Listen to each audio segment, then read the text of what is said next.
On this podcast, we talk about different areas of business and all things marketing. My name is Dave Doyle. And I'm Dave Alton, and this is Social Antics, another marketing podcast.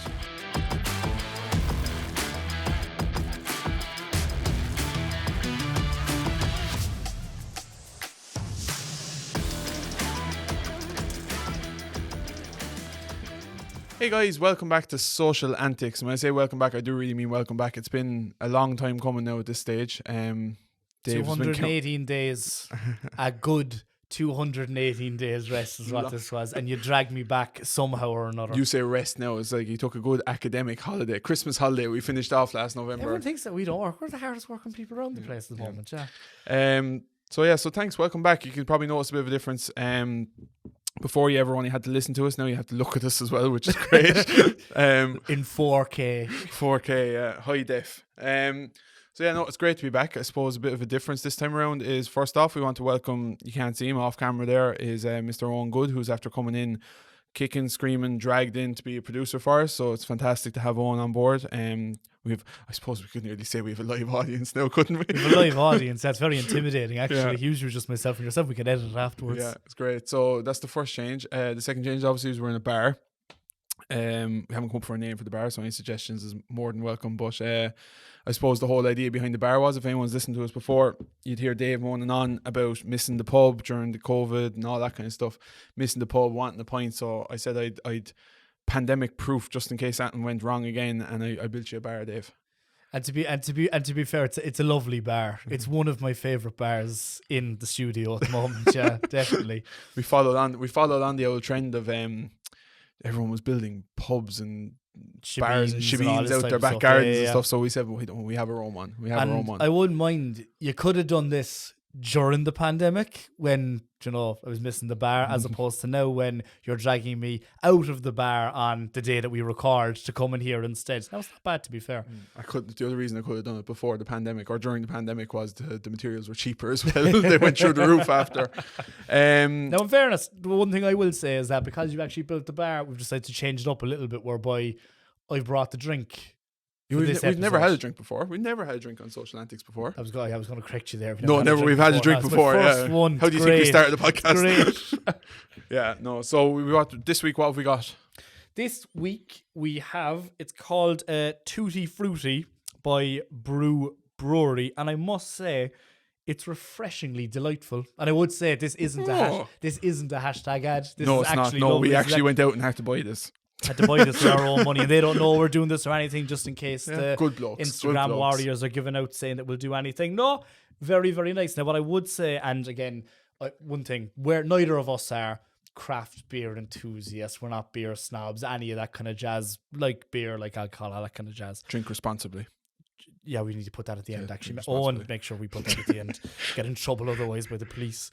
But the one thing that I cannot stand, and again, lovely can, lovely design, all the rest of it, but the nonsense that people write on the side of cans any kind of beer these days. So, I read it to you. Go on. Story time with Dave. Story time with Dave. No, that's a different show. That's on After Hours. It's a different show entirely.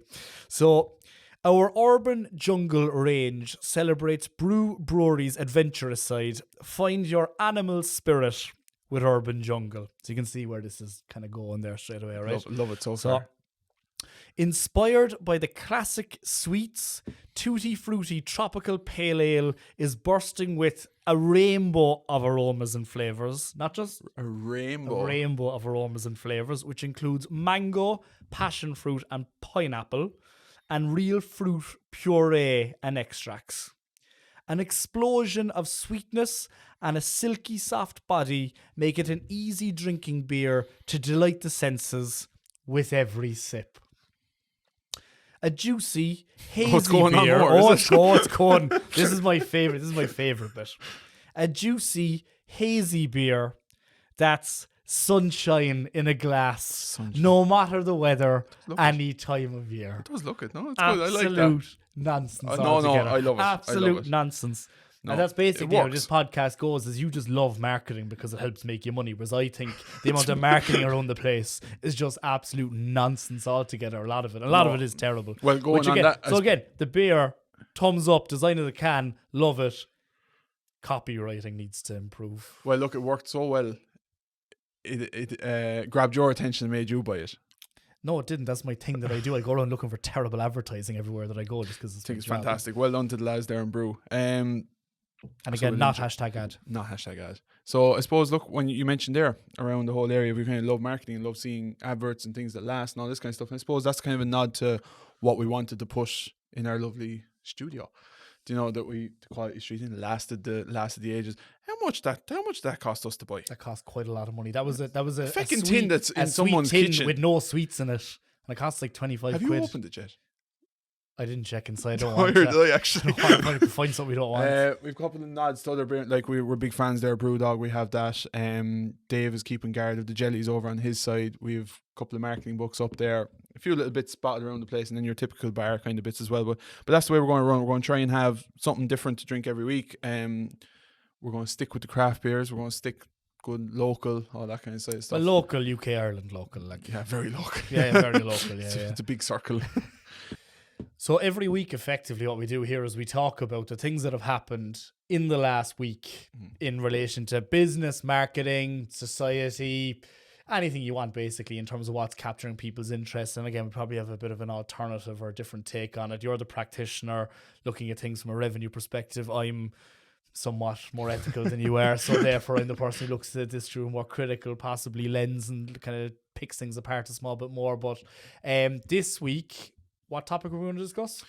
We're going to look first at the dating app Thursday, purely for the only reason that we're going to release this podcast on a Thursday. It seemed very celebratory. It was, yeah. It kind of tied in nicely there.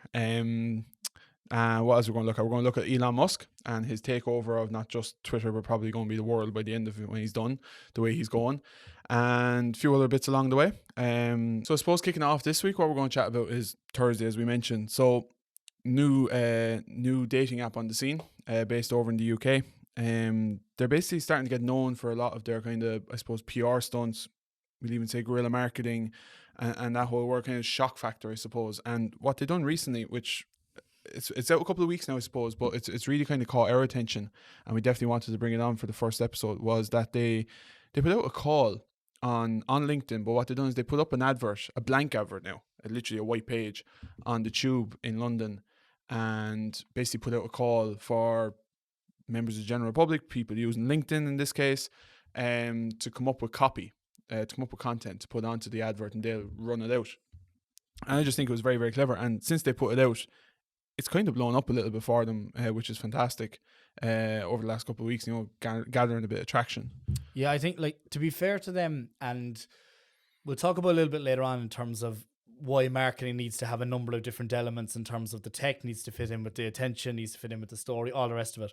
But what they have got right on this occasion is their tonality is very, very clear. And by that I mean that they're a very, very tongue-in-cheek brand, and that has come across very, very consistently since they launched. So I remember the first time I came across them, it was actually on LinkedIn, which is a weird place to come across a dating app, right, in terms of any kind of content whatsoever. And basically what it was is they got an intern, and they said they basically, on the intern's first day, they gave them £35 and said, you need to go and market our app. So what the student did, which was very, very clever, is they went to a market, bought a load of dates, as in the fruit date. Yeah. I presume the fruit is a fruit, not the fruit. Dates. The healthy things that you see in the shop that you don't buy. The shops that you don't buy, yeah, those things. And basically, she got a cardboard cutout sign, put the cardboard cutout sign over herself, and just had a big sign saying dates on Thursday. And that was basically it. So very, very simple. I think she had a hashtag worst internship ever and stuff like that. But what's very, very clear about them is that they've got tongue-in-cheek humor, and they're also not afraid to associate themselves with certain things, which is very, very different for kind of brands nowadays. So they are very, very pro-feminist when they want to be, and they're unapologetic about that. They talk about things like mental health and those kind of topics within their advertising and content, which, even though we're seeing more of it now in terms of this moral marketing, a lot of it is in kind of unstigmatized areas. So 5 years ago, if you had a brand promoting something which was very, very pro-LGBT, people would be like, oh my God, Yeah. they're taking such a risk. Nowadays, it's almost weird for a brand not to do it, right? So they've got their tonality absolutely spot on. And this latest stunt, which is here's a blank billboard, create our ad for us, filters into that entirely. Because again, all their followers are into following a humorous brand ultimately. But I think when it comes to a brand like this and what their service is, they have to be tongue in cheek. Do you know? Because it kind of feeds into. They have to be a little bit in my eyes. They have to kind of feed into the whole. Do you know the kind of the culture they're going after, the audience they're going after, just to grab the attention. If it just becomes boring and stale, like it's like the whole thing of was it eHarmony and the difference between eHarmony and Tinder. It's kind of that kind of audience, like, you know. So if they're going after this audience, probably young professionals, if they're going to be on LinkedIn, realistically, so like they kind of have to go along that lines. But yeah, you talked there about the stunts and stuff like that. I've listened now a couple of times to the founder, George Rowlings, one of the co-founders, and he's talked all about kind of the stunts and the shock and the kind of that kind of side of things. But it brought me back what you were saying actually, and going back to a previous episode, if you remember back that far now at this stage, but back to when we actually chatted to Paul from the White Moose Cafe, and he mentioned that brands nowadays have to be more creative. Creative. He said they have to be brave. And that was what he talked about, even in terms of his own style. So like that's what they do. They're able to take risks and take chances on this kind of stuff. Well, they like, again, my attitude would be, and like as a marketing lecturer, as an academic, the one thing I'm constantly looking for is relatable marketing material so that I can communicate things to the guys that I'm teaching, right? That's ultimately my main job. It is very, very difficult now to find marketing and advertising that is actually exciting, that works, that's attention grabbing. And you could probably list off some of the brand. Brewdog do a good job, Gymshark do a good job. Again, Thursday, they're doing a good job because it's very kind of different in terms of what their overall approach is. But I would kind of I would disagree a small bit with you in terms of what you were saying about their kind of tone of voice and how it needs to be humorous. Like for me, not that it needs to be humorous. What I think is it just needs to be. It's almost, I don't like using it, but it needs to always be kind of that attention grabbing now to stand out. Do you know? Because there's so many in this space. So I probably said it wrong. So yeah, no, it needs to be more on the stand out kind of thing. Yeah, but that's every brand. Though, exactly. Right? Like a new dating app is going up against Match.com, which is basically the conglomerate here, right? They own most of those brands. Bumble, who have a very, very strong, let's call it, brand ideology behind them, and that it's very, very pro-feminist, and the CEO of that company is Tinder, because she basically thought that the Tinder culture was very, very misogynistic and so on and so forth. So she decided to do her own thing and has been very, very successful in that. Tinder is very, very dominant in terms of it being a hookup app, and it's the most dominant there by far. And then you've got the longer term brand, I suppose it's probably the most. It's like, you know, if you want to find something on the internet, I'll Google it. Tinder is the one that you'll automatically go to in terms of it owns that space of the mental availability, I suppose. And I think like that comes down to the core thing for me. And look, I mentioned it a minute ago in terms of what I think. If you were looking at a dating app and a strategy for a dating app, like there's a few key things that I would look for in that, right? And this is beyond Thursday, but this is just more general kind of dating apps. But one, you need the attention, because if no one knows about you, then you're not going to have people on the app. And in any app whereby it's a consumer to consumer relationship, there has to be traction on the app, right? Otherwise people have no one to actually date when they're on the app itself. And that can be very, very chicken and egg for some brands as well in terms of how they actually want to promote it. So beyond that, then you need to have technology, which in my mind needs to be focused on security more so than ever. And I think that is psychological security, but it's also security in terms of you actually going on a date and making sure that you're safe. And that's particularly important for, I would say, female audiences. But again, we saw stuff during the week, even in Ireland, in terms of on the back of dating apps. On the back of dating apps. So again, having security there is fundamental important to people, and it's going to get more and more important again. The algorithm has to match the culture of the app. And what I mean by that is that, one, you need to be matched with the right people, have the opportunity to be matched with the right people. But beyond that, there has to be an understanding of people who are using the app to the culture of the app in and of itself. So what I mean by that is Hinge is very, very clear. They're marketed as the dating app that's meant to be deleted, i.e. it is almost entirely engaged towards long-term relationships. Tinder is a hookup app.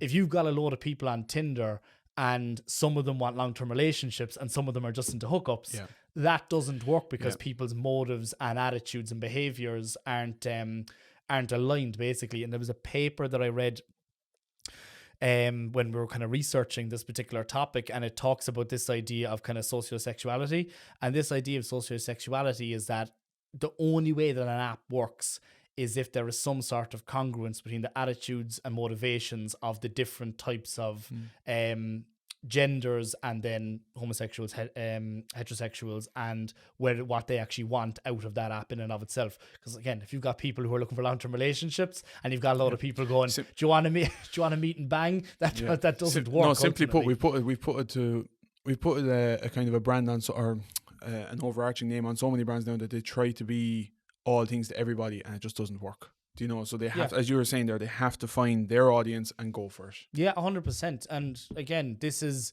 there's a number of different things there. Again, in terms of the attention, in terms of the technology, in terms of the overall culture.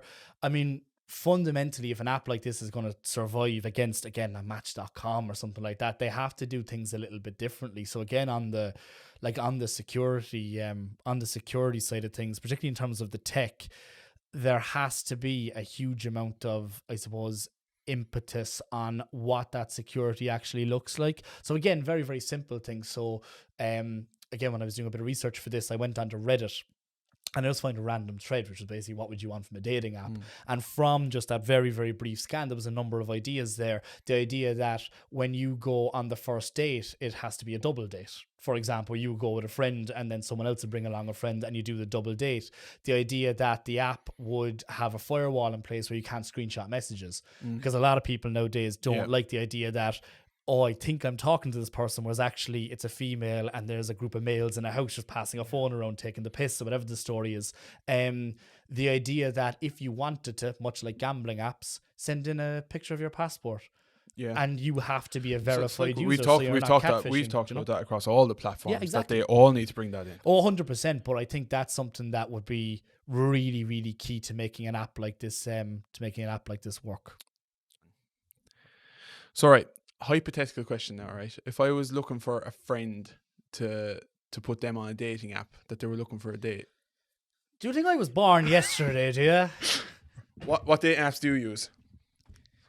You're a cheeky bastard, you know that? This wasn't in the fucking script at all. Like, no, I know you can't answer that on the public record. If I was to use hypothetical apps, ultimately what you're looking for is what are the bits that you take out of each, right? What are the important kind of different things? What are the outcomes you're looking for? I don't mind the outcomes I'm looking for, because that's getting way too fucking seedy and personal, and I have a job which is relatively public.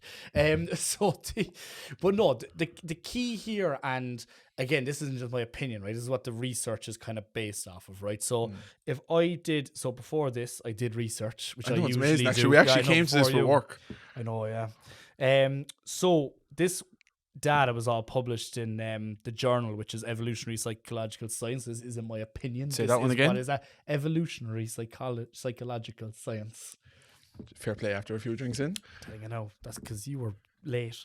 But ultimately, right, so if you look at Tinder just as an example, again, this is not in-app data, this is the data of these two researchers. So 70% of active users of Tinder are men, and they also use Tinder at a higher frequency than women would. So there is more of them, and also they use the app more often.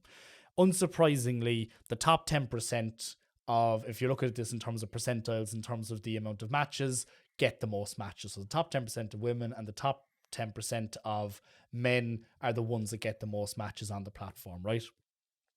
After that, this is where it gets particularly grueling for the men, unsurprisingly.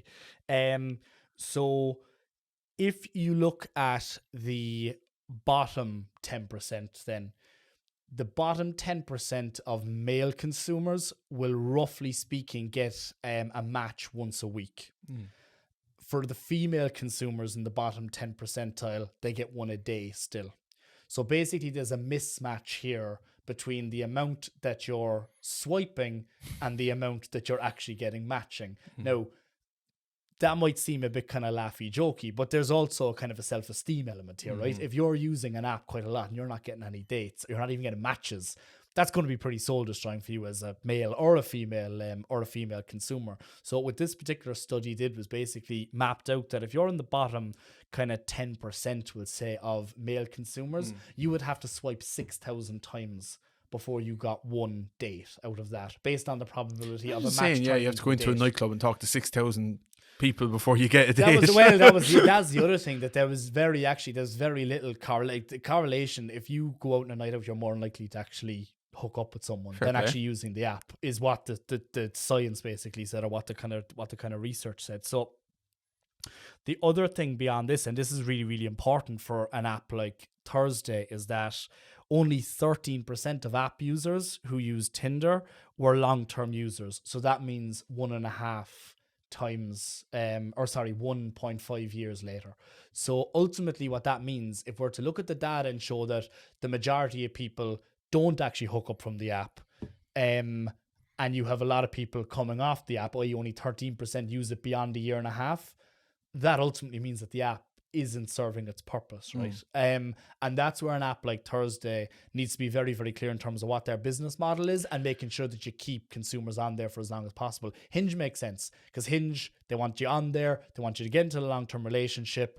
They spread good, positive word of mouth that this is the place to get your long-term relationship, and then more people sign up for your premium subscription. So there's a constant new flow of traffic, whereas the churn rate in Tinder is absolutely massive. And again, that's just based on the data that we have. When you talk there about the business models and the platform of Thursday, it's interesting. They actually only, I don't think we mentioned yet, they only operate on a Thursday. You can only use the app on a Thursday. Which is a bit of a weird one, right? Because I get what Tinder is. Tinder is a hookup app. Bumble, I get, because they're very, very... But Bumble's more so on the female side, isn't it? That they have to accept first, I think. It is, yeah. So again, it builds into this kind of, let's call it kind of socio-psychological security kind of side of things. But again, that doesn't loving that word now. I know, but no, that wasn't what I said. No, I said something else. Sounds familiar. So the point here, though, is that although it's gauged towards females, if you don't have enough males to match with it, then the app ultimately doesn't work. And obviously I'm talking about heterosexual relationships here. So the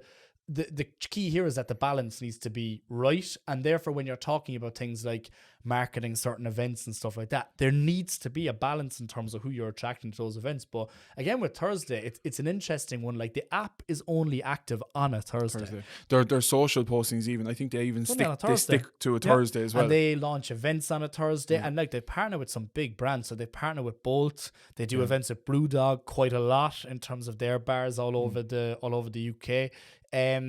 So again, it's this narrative I find very, very strange. Their whole idea is that celebrate being single for 6 days of the week, but try finding a meaningful relationship one day a week, which happens to be Thursday. I think that's a bit strange in terms of the narrative, but it seems to be working at the moment. Yeah. Bringing it back to the campaign, I suppose, that they're running at the moment in terms of looking for content for platforms. The last kind of stat I've seen around since they put it out, which is only, I'm saying, maybe about 3 weeks now, maybe 2 weeks even, they're hitting about 1,000 replies, 1,000 entries, into this kind of, I don't even know if there's a full competition, to be quite honest, being run. It's basically the joy of having your advert up in the Tube in London, So they're getting in about 1,000 comments in, and some of them are fantastic. Like, some of them there, I have a Thursday is the new hump day, the app for when you didn't get enough hump on hump day. So it's all this kind of stuff is coming in. One guy channeled... Those are both terrible. Is there any funny One guy ones? channeled Mean Girls. You like this one. On Wednesday we wear pink. On Thursday we wear nothing. I don't. What's Mean Girls? I don't know what Mean Girls come is. on. I don't know what Mean Girls are. But I think, look, that's kind of going down the route of what they're talking about in terms of the advertising needs to be disruptive. And what's interesting is even the people that are sending in these comments kind of know the style that Thursday are looking for, if that makes sense. They're not just sending in boring adverts. They're sending in the tongue-in-cheek, as we talked about, to grab attention, So they're even seeing it from that side, which is great. Well, it is great and it isn't great. I mean, like, and again, I kind of started looking at this when you mentioned it, right? And I think a lot of what Thursday have done in terms of their social stuff has been really, really good, really, really interesting, really, really innovative, attention-grabbing, all stuff we've spoken about already. There is a theory out there with marketing, right, whereby if you take the two parties involved in a transaction, you have a producer and you have a consumer. the person providing the service and the person consuming it. That's all fine. When social media kind of took off, there was this sense that the marketer was kind of after losing control of the narrative, because now you weren't just booking into a hotel, you were booking into a hotel and then leaving a review afterwards, which is going to directly impact. Like nowadays, what's more important, you having a restaurant which is a Michelin starred restaurant, or you having 5 stars on TripAdvisor? It's the 5 stars on TripAdvisor, because it's the first place that anyone goes, basically, to look at any of this kind of stuff. So the thing here in terms of Thursday is that they've basically asked their customers or their potential customers to fuel what their brand is going to mean. And in theory, there's nothing wrong with that. But then you have this weird blend of the producer and the consumer, where the consumer becomes the producer. And the issue with that is that they're working for free. Yeah. So you have there, and with TripAdvisor, it makes sense because there's a benefit there. Because I'm creating positive content for a hotel, but I'm also creating negative content if that hotel doesn't perform, and I'm helping other consumers, but those consumers are also helping me. And there's plenty of positive examples of that. In this case, they are literally looking for give us advertising content that we can then use to attract people to our app, and there's no reward for the consumers doing that, and that's what we refer to as immaterial labor, effectively. Well, I can see both sides of it, right? Like what you're saying there in terms of that, they're actually getting a bit of negative press, which is kind of interesting. So even someone like creative director Natalie Gordon of Dior is saying that getting people to blatantly work for free was embarrassing 5 years ago. Now, as the UK wage squeeze continues and we're forcing some inflation hikes and the cost of living rises above means, it's downright criminal. And that's one of many comments that they have gotten in, as you said, asking people to work for free. But I see it from the other side of it. It's not that they're putting out a call to marketers, advertisers, people in this profession. They're putting it out to everyone. And I think, let them. Like, you don't have to do it. It's not you're not obliged to do it. They're doing it as a fun and a PR stunt and a marketing ploy. And it's working. And now whether on apps it's definitely working. Yeah, so whether, it's like that, going back to that thing of, the stupid comment of no presses or bad press is good press, whatever it is, I don't even remember. Comment of all time. But like that, like there's other one here. That's Prince Andrew that. He wouldn't agree. No. Keep it clean. There's another one here, another associate creative director saying, why are brands still trying to get free work out of people by paying with exposure? Here's the ironic thing, a hell of a lot of people right now are going to be suffering from exposure rather than benefiting from it. Do better. So yeah. I can see both sides. It's this idea of, you've got a load of junior designers out there and a load of junior marketing people. Send us all your ideas. We'll take those ideas. We won't pay you.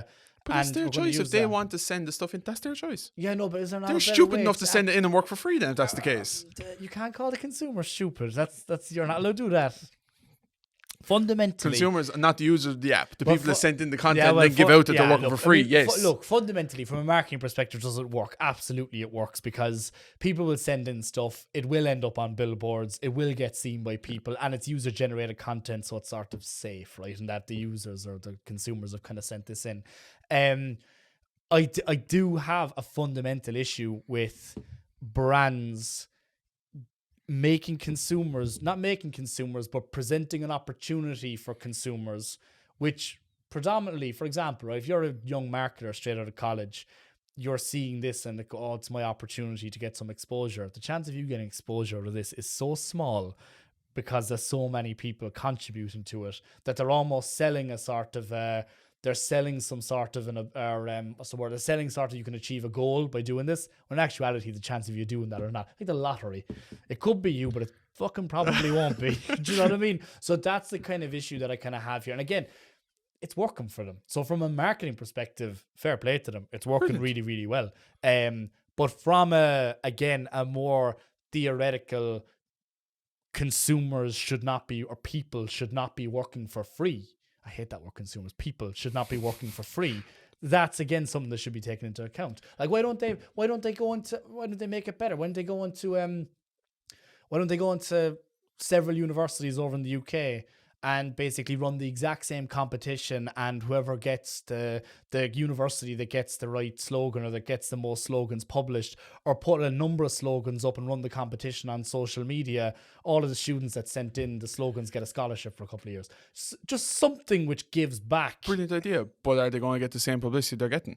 They will, because then there's a vote Not going a on. chance. There's a vote No, going on. it's a particular audience that they're now gravitating towards, and it's going to be an internal kind of a campaign in terms of universities. It's not going to spread out the same way it is at the moment. I don't know. It's not. It's not. But no, I do think it's He interesting. says with such confidence. But It's anyway, not. drive Not a on. We're going chance. nowhere. No. Go on, drive No. on. I'm not letting you win Let this the one. audience. I'm not letting you win decide. this. Let the audience decide. We'll do a poll on Instagram, will we? I'll put in my own slogan. Leave the lads My alone own now. slogan is sunshine in a glass. Sunshine in the glass. Right. It's really nice. Right. So next on the agenda, Elon Musk taking over the world. Yeah, Elon's been causing a bit of a stir, in fairness to him, in the last this was the last week, really. I mean, It's fundamentally. more than a week now at this stage. He's off. Well, no, he's been at it for a while, in fairness to him. I mean, that's the one thing that I would preface everything that we're going to talk about here. There is a fundamental problem with billionaires like Elon Musk basically doing whatever they want with Off to the no moon. repercussions whatsoever in terms of what they do or say, because these people are very, very influential. So around the time of the Chilean miners, he tweeted the fella that basically saved them and said he was a pedophile. You had him during COVID saying this COVID stuff is a load of nonsense, and again, people will listen to him because he is the wealthiest man in the world, effectively. And there is a fundamental issue, and we can see, particularly we'd see it with young males, I would say, who follow this kind of hustle porn kind of generation of just work yourself into the ground, don't have any respect for anyone, that type of stuff. So when you've someone who these people look up to doing this stuff, that is damaging. There's no question he's a genius. The man is an absolute genius in terms of what he's doing in terms of Tesla, what he's doing at SpaceX. So there's no questioning that whatsoever. But I would be of the opinion that people who are in that position within society need to hold themselves to higher standards.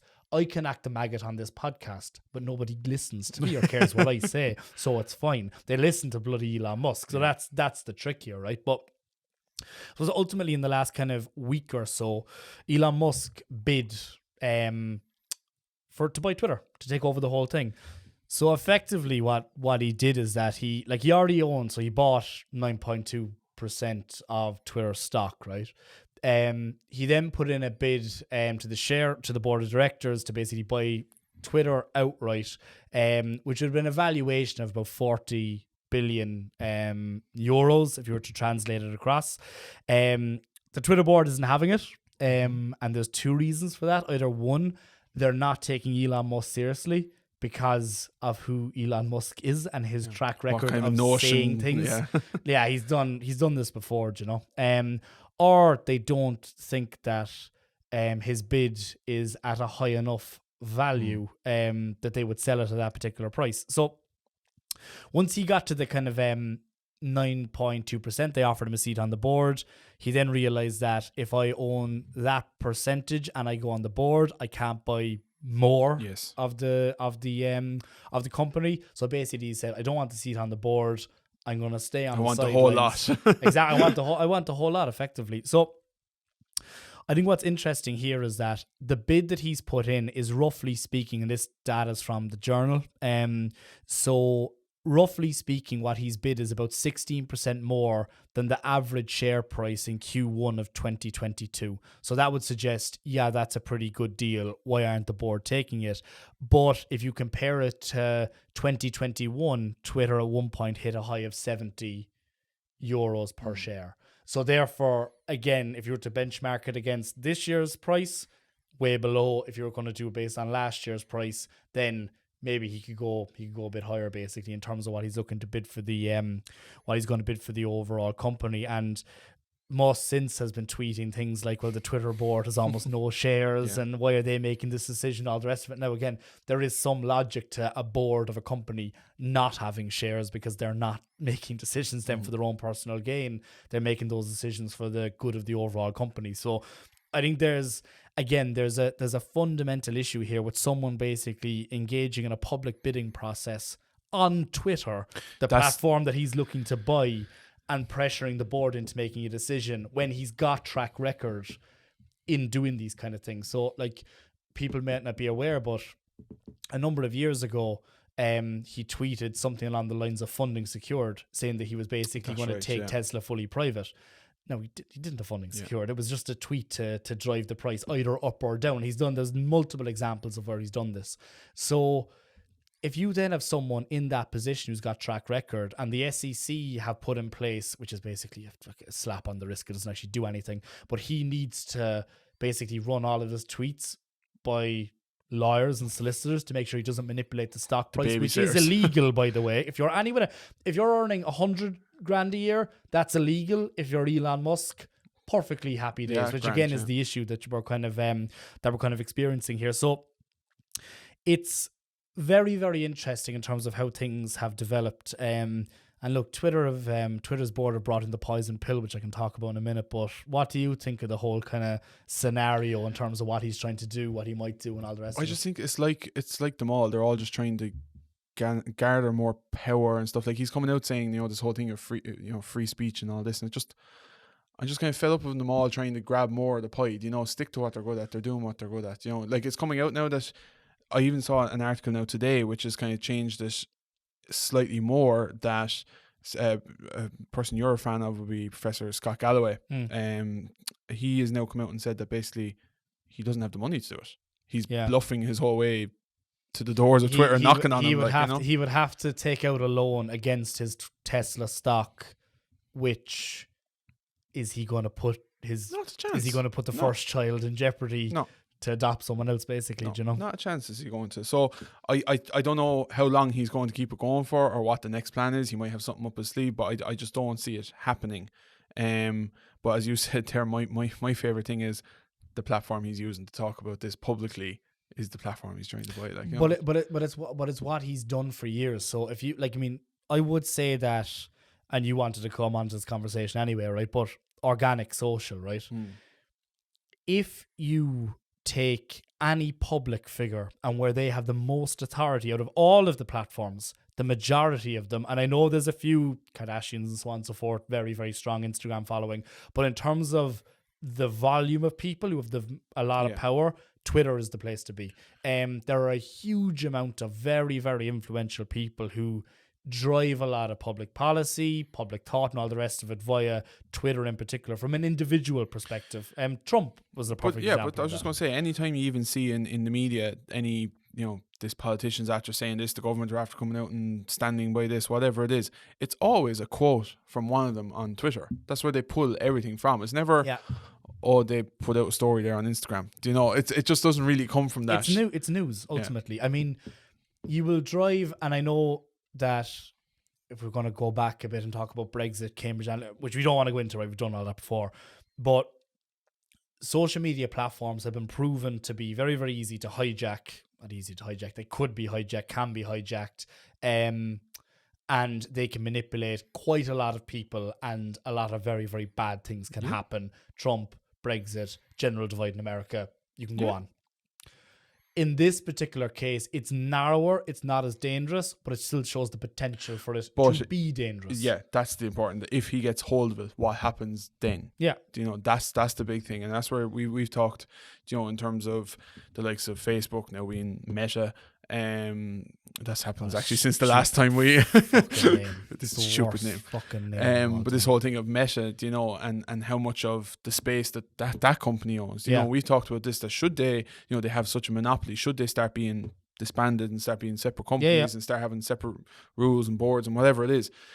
100%. Like if you have an elite group at the very, very top that own everything, it's very, very dangerous. Oh, no, it is incredibly dangerous. And again, we don't want to go into all the Cambridge stuff and all over again, but I think the one thing with Twitter, which is interesting, is it's probably the one platform that you could argue it's been exploited by, would say, Trump, for example, but that's just algorithms, right? It wasn't actually hijacked per se.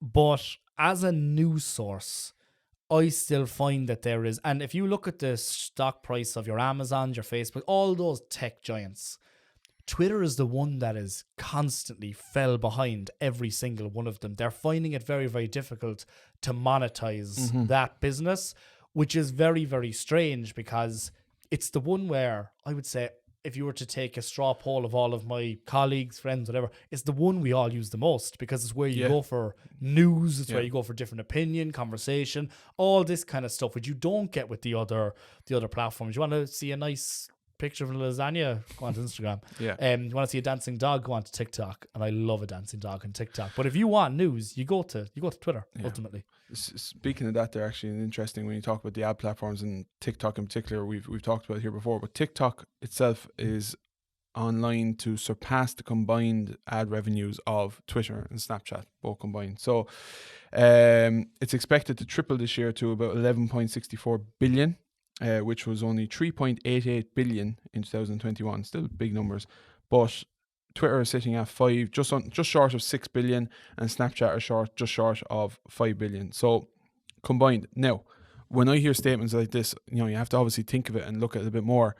I'm not really surprised, and the reason being is, as you just said, Twitter and Snapchat, they're not great ad platforms. They're not great. Not many brands are using them.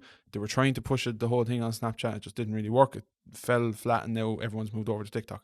So I don't see that, or I don't see the benefit in people advertising on those platforms. But TikTok is where it's going. And if I'm right in saying, I could be totally wrong here now, but even Elon Musk was looking at before about possibly looking at buying parts of TikTok as well, wasn't he? I have a clue. I think there was. I think originally he was looking into that as well. But I could be wrong. But basically, they're trying to get more platforms themselves, more land that they can talk to people on. Yeah, effectively. I mean, TikTok is genius, to be honest with you, in terms of and even in terms of the ad platform, it's genius because it's spontaneous, right? There's not a huge amount of data coming back in terms of the return on ad spend from TikTok, but in an age whereby since iOS 14 changes came out, which is basically whereby Apple decided no Facebook. I know it was all apps, but ultimately no Facebook. Yeah. Your reporting is going to be messed up because we can't tell you if anyone has spent money via your platform. We're not going to allow you optimize ad spend based on people's engagement on other websites because you're not allowed to target we're not going to follow anyone. And then ultimately you can't advertisers can't target people based on certain metrics, behaviors, and so on and so forth. So what is even interesting in that environment whereby Facebook kind of took a hit in terms of people don't want to use it anymore because it's not as effective at all. Twitter still, I like as an advertiser, I would never go to Twitter to advertise. I wouldn't. The targeting is not strong. The only one I ever see always popping up on Twitter is taxi companies. They're the only ones in my head. I can't even picture it as Free Now or one of them, whichever one it was. It's the only one that I can ever picture popping up. And Regatta, for some reason, Regatta has always popped up a couple of times for me as well. Do you like Regatta? No.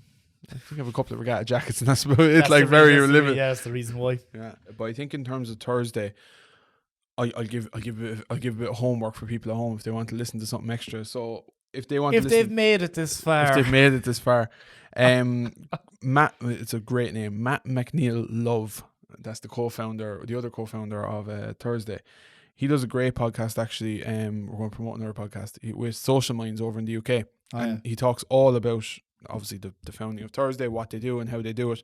But he talks all about the whole area of no budget, guerrilla marketing, stunt, PR, public relations, and he's talked about through a couple of them what they did and how they've seen it. But goes hugely into the whole area of why they picked LinkedIn and why they're using it, which is kind of not a conventional choice, I suppose, that many brands will go down just to focus on that. So that's well worth a listen to episode 174 over on Social Mind. So well worth listening to. But I think we can go down an absolute rabbit hole with this, and we probably will again at some stage anyway. Probably you'll be wrong again, but sure, look. But I think we'll leave it at that for the first episode. So look, for me anyway, it's great to be back. Great doing Social Antics again. We need loads of different things. We need a clock over there. We need a list of things that we're going to talk about, so we're not jumping around the place. We'll hopefully the main thing is hopefully Owen comes back next week after the first week. So. Owen is looking at us going, how am I going to edit this absolute shit show? So if you've gotten this far, Owen's done a very, very good job. Yeah, it's different before than we just pressed record and that was it basically. Chop and tail it or top and tail or whatever it is. Exactly. So thanks very much for listening. Thanks to Owen for producing it, and you can catch us again here next week, and you can follow us on social media to keep up to date. Thank you. I might come back next week. Please do.